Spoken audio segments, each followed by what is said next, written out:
Hello. Thanks for joining me today. I'm just going to give you a real quick webinar about the benefits of intuitive eating as I see it and the biggest changes I've seen in my life. I'll try to keep it as short and sweet as possible. I cannot stand getting on a webinar and listening to the person chat with like the other people that are watching or talk about meaningless stuff, so I'll be as concise as I can. I remember when I first heard about intuitive eating, it was probably about 8 years ago, and I was definitely like in the throes of my dieting days and still really thinking that I needed to change my body in order to be happy. And I saw it and I thought about it and I learned about probably 1% about it, and I thought, nope, that's not going to help me lose weight, and I totally dismissed it. It felt very philosophical and sort of like I had to study on it and figure it out. It was going to take months and I just needed something quick. That's what you look for in a diet, is just something quick that's going to help you feel better. So then I revisited it when I was in my recovery from binge eating disorder, and I really discovered that it is absolutely the way to get off the diet train, to start trusting your body again, to get back in touch with your own needs, and just to figure out how to eat normally. It's like when you've been dieting and trying to change your body and restricting and denying yourself things that you want for so long, it's like you forget how to just eat like a normal person. And I'm sure you have people in your life, and I certainly do, that I just envy them so much. I look at them and go, oh my gosh, how do they just sit down to a meal and eat as much as they want and then get up and go on with the rest of their day, and they're not even thinking about like dessert or if they got enough or what they're going to eat next and all that stuff. And my whole life I've spent going, struggling with food and obsessing about food, and I understand now why. And that's, the biggest freedom of intuitive eating for me is understanding what was going on and knowing how to do things differently and really just live my life in a very free, relaxed way. It's very exciting. So I've broken it down into what I thought were the four main benefits. It's satisfaction, security, permission, and self-respect. So those are the four things that I think, if I had to summarize intuitive eating, those are the four main benefits that I see in my life. And so I'll just go through them real fast and give you an overview of how they've played in my life and how I see them affecting other people once they get involved with intuitive eating. The first one is satisfaction from food. You may find you've had this experience in your life where you're sort of like eating a lot, eating more and more and more, but you never really feel satisfied. Nothing hits the spot. You're not like, I'm done with that and I can move on. It's like you just want something else. It happened to me a lot at night. I'd be eating M&Ms and bread and all these different things, but I just kept getting fuller, but there was something I was missing. When you eat intuitively, you take a few seconds before each meal, figure out what it is you really want, you honor that, and you are satisfied from your meal. You eat and you're finished and you feel good and it's what you wanted and you move on.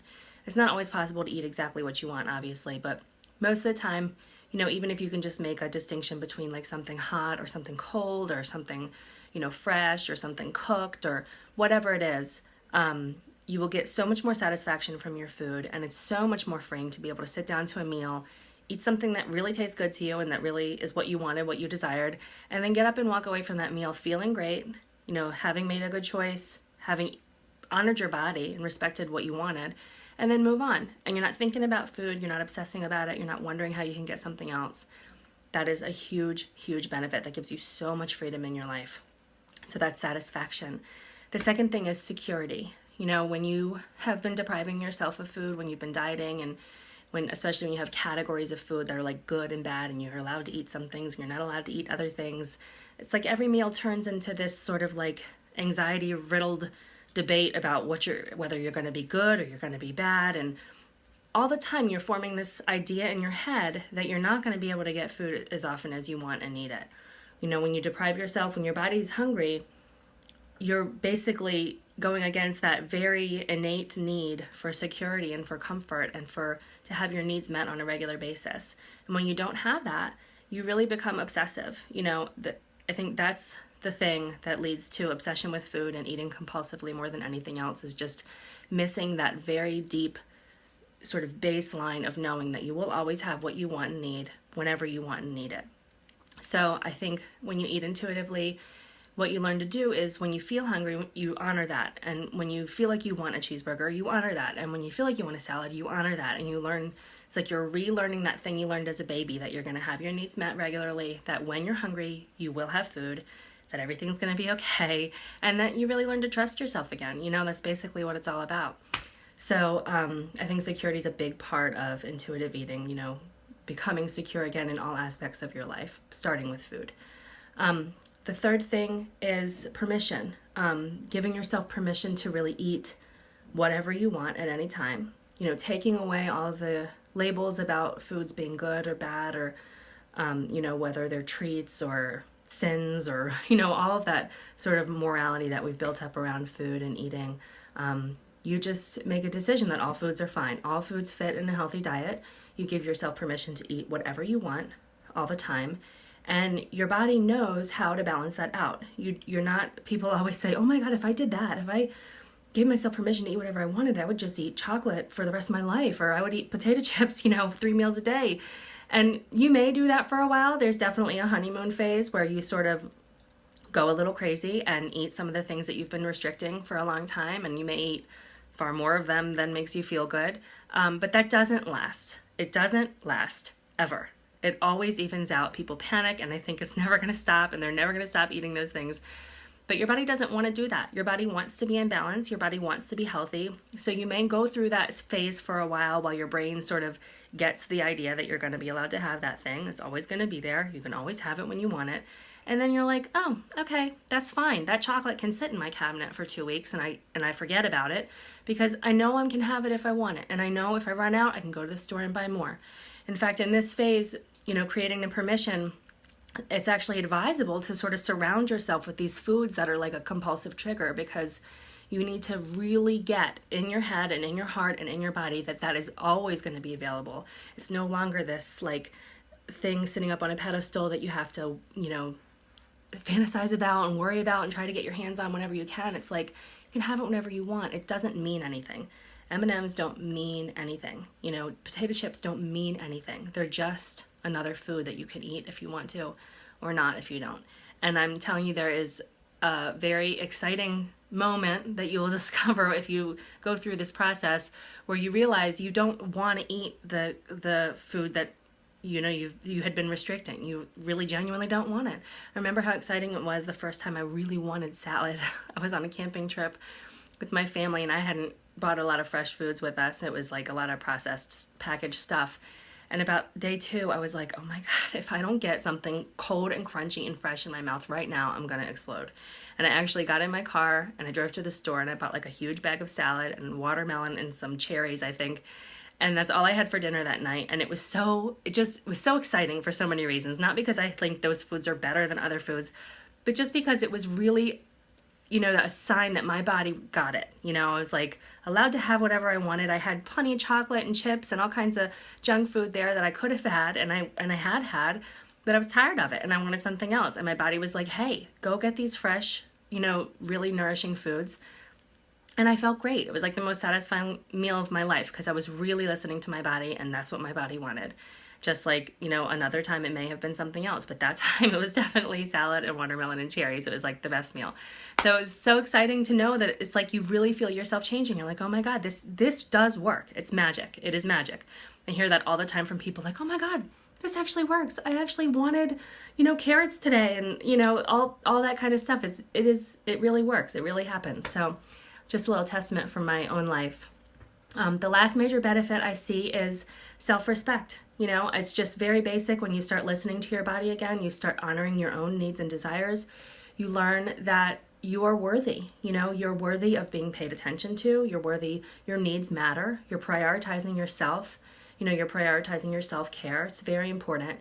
I think a lot of us go through our lives thinking that we need to be serving others, particularly women, you know, doing things for others, raising our kids, working, taking care of our families. And intuitive eating is really a way to get sort of back to basics with honoring yourself, listening to yourself, figuring out what you need as an individual. It's not a doctor or a diet company telling you that you're supposed to have this or not supposed to have that. It's what sounds good to you and what feels right for you, and ultimately what makes you feel best. You know, and there is an aspect of intuitive eating that's about health. It's not in the beginning. In the beginning, it's about the things that I'm listing here, the security and the satisfaction and the permission and, you know, getting back to basics with that kind of stuff. But eventually you'll learn that you can sort of fold thoughts about nutrition and health back into the process very gently, lovingly. thinking, oh, I could have chocolate right now, and I know that I can if I want to, but it's probably not going to make me feel great. I'm going to have something else instead, you know, that kind of thing, just in a gentle, loving way without putting these like really restrictive rules on it or whatever. And I think after this is all said and done, when you've incorporated all of this into your life and you really are an intuitive eater and food becomes less important, it's like you're free to explore the things that you really want to do with your life. It's like self-actualization, with, you know, creating a foundation of security and permission and satisfaction around food is really a baseline for your life. You know, you can't really explore all the things that you're meant to do and live your life and fantasize and dream your dreams if you're still worrying about how to survive. And food is basic survival. Number one thing that you need to survive is food. So once you get that sort of taken care of and put it back in its normal place in your life, you can do amazing things. It's incredible, the mental freedom and just the creativity that comes alive when you're like not obsessing about how many calories you ate, or, you know, whether you should have good carbs or bad carbs, like whatever. All of that stuff is just not in your head anymore. And you're like, oh, why was I put on this earth? What am I here to do? You know, it's very exciting to go, this thing that has been occupying so much of my time and energy is now not. And I can really realize my dreams and, you know, do the things that I really want to do, focus more on my family, whatever it is. So it's very exciting. Intuitive eating has changed my life in a million ways, and I see it changing other people's lives. I'm not unique. This is a process to get back in touch with your body, to respect yourself, to learn how to make a peaceful relationship with food, to just live, you know, to just live without thinking that you need to change your body, without hating yourself, without just the cycle that so many people are stuck on. It's like, I gotta lose weight to be happy, and I can't because dieting doesn't work, and it's just like over and over and over again. And once you get off and you try to do things a different way, you just discover so much peace and freedom. It's very exciting. So thank you for listening. I hope that was helpful for you. I'm really excited. I just developed a new sort of a express coaching program. My normal program is 12 weeks long, and we go through all of the facets of intuitive eating, and it's kind of really in depth. But I've just sort of pared it down a little bit to 4 weeks. And I'm offering a new program. It's 4 coaching calls and 4 intuitive eating modules, a free copy of my book, and then you can add on additional coaching sessions after it's over at a discounted price if you choose to continue. And all of that is a $500 value, and I'm offering it at $299 as an introductory rate, so I'm very excited about that. You can go to my website and check that out. It's under the services tab. And I also created a download for just the things that I've gone over in this webinar today. So if you go to my website and click on IE webinar, you can put in your email address and download the PDF of just an overview of the stuff that I talked about today in case you wanted to revisit some of it. And always reach out to me, email me, the contact form on my website, whatever you want to do. If you have any questions or have any concerns about like your specific challenges or whatever's going on with you, I'd be happy to chat about it. I love to hear from people. Thanks so much, and I'll talk to you soon.